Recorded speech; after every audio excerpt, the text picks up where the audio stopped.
এটা তিনি উদ্দেশ্যপ্রণোদিতভাবে করেছেন যেন সোশ্যাল মিডিয়া থেকে বুঝতে না পারে নাকে কোনো বিকৃতি নেই। কাটা ছিঁড়া ছাড়া নিশ্চয়ই সার্জারি সম্ভব না।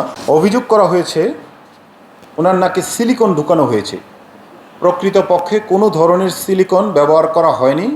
Society of plastic surgeons of Bangladesh SPSB এবং Bangladesh society of aesthetic plastic surgeons BSAPS তারা দেশের জ্যেষ্ঠ ও অভিজ্ঞ প্লাস্টিক সার্জনদের এবং অন্য ডিসিপ্লিনের সমন্বয়ে দুইটি পৃথক তদন্ত কমিটি গঠন করেন। প্রাথমিক তথ্য যাচাই করে নাকের কোনো বিকৃতি বা মোটা অঙ্কের টাকা লেনদেনের সত্যতা পাননি। আমাদের কাছে সমস্ত ডকুমেন্টস যেমন সার্জারির রুগীর আগের উপরের ছবি, বিভিন্ন সময়ের ফলো আপের ছবি ও টাকা পয়সার লেনদেনের সমস্ত রিসিট ও সার্জারির সম্মতিপত্র আছে। হিলিং প্রক্রিয়ার একটি পার্ট, এটা কোনোভাবেই জটিলতা বলা যেতে পারে না। এই ব্যাপারটা ওনাকে বলা হয়েছে এবং একটা সময় পর এটা নর্মাল হয়ে যায়, এই কথাটি ওনাকে কোনোভাবেই বোঝানো যাচ্ছিল না। এটার জন্য কী করণীয় ওনাকে উপদেশ দেওয়া হয়েছে, কিন্তু তিনি কোনো উপদেশ মানতে নারাজ। উনি আরও অভিযোগ করেছেন নাকের বাইরে অতিরিক্ত কেটে ফেলা হয়েছে। উনি কি সেই ছবিগুলি সংরক্ষণ করেছিলেন?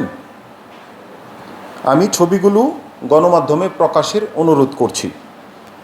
টিপলেস্টি সার্জারিতে নাকের কলমেলাতে, অর্থাৎ এই যে নাকের এই অংশটাতে মাত্র 2 মিলিমিটার ইনসিশন দেওয়া হয় এবং বাকি ইনসিশনটা নাকের ভিতরের স্কিন দিয়ে দেওয়া হয় যাতে দাগ বেশি বোঝা না যায় বা একদমই বোঝা না যায়। তো কাটা ছিঁড়া ছাড়া নিশ্চয়ই সার্জারি সম্ভব না। অভিযোগ করা হয়েছে ওনার নাকে সিলিকন ঢুকানো হয়েছে। প্রকৃতপক্ষে কোনো ধরনের সিলিকন ব্যবহার করা হয়নি, কারণ এটা ওনার প্রয়োজনের মধ্যে ছিল না। যদিও রাইনোপ্লাস্টি সার্জারিতে সিলিকন ইমপ্লান্ট ব্যবহার করা একটি কমন পদ্ধতি এবং এই সিলিকনগুলোর দামও বেশি। এই ব্যাপারটা সহজেই প্রমাণযোগ্য যে ওনার নাকে সিলিকন আছে কি না। সিলিকন মানবদেহে সারা জীবন অবিকৃত অবস্থায় থাকে। একটা এক্সরে বা সিটি স্ক্যান বা MRI করলেই নাকের মধ্যে সিলিকনের অস্তিত্ব বোঝা যায়। তাকে একটা সিটি স্ক্যান করার মাধ্যমে সিলিকনের অস্তিত্ব প্রমাণের অনুরোধ করছি। গণমাধ্যমে কথা বলার সময় একমাত্র তিনিই ছিলেন মাস্ক পরিহিত। এখন তো কোনো মহামারীর প্রাদুর্ভাব চলছে না। আমরা দ্ব্যর্থহীন কণ্ঠে বলতে চাই, এটা তিনি উদ্দেশ্যপ্রণোদিতভাবে করেছেন যেন সোশ্যাল মিডিয়া থেকে বুঝতে না পারে নাকে কোনো বিকৃতি নেই। একবার শুধু উনি মাস্ক ছাড়া গণমাধ্যমে আসুক, তাহলে মিডিয়া ট্রায়ালের ফলাফল কোন দিকে যায় সেটা বোঝা যাবে। নাকের সৌন্দর্য পরিমাপের কোনো যন্ত্র নেই, এটি দেখার মাধ্যমে বোঝার বিষয়।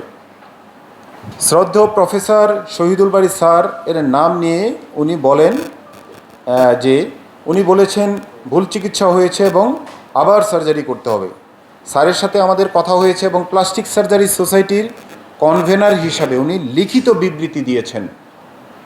এই ভদ্রমহিলার মিথ্যাচারের ভিডিও তিনি দেখেছেন এবং তিনি স্পষ্টভাবে বলেছেন ভুল চিকিৎসা হয়েছে, এটা উনি বলেননি।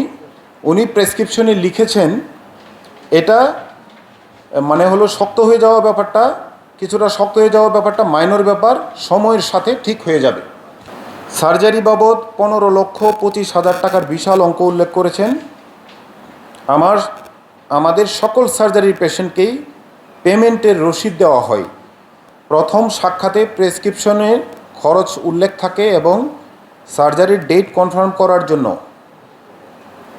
করার সময় কত টাকা অ্যাডভান্স করা হয়েছে এবং কত টাকা বাকি আছে সব ডিটেলস সহ হোয়াটসঅ্যাপ বা মেসেজের মাধ্যমে রুগীকে জানিয়ে দেওয়া হয়।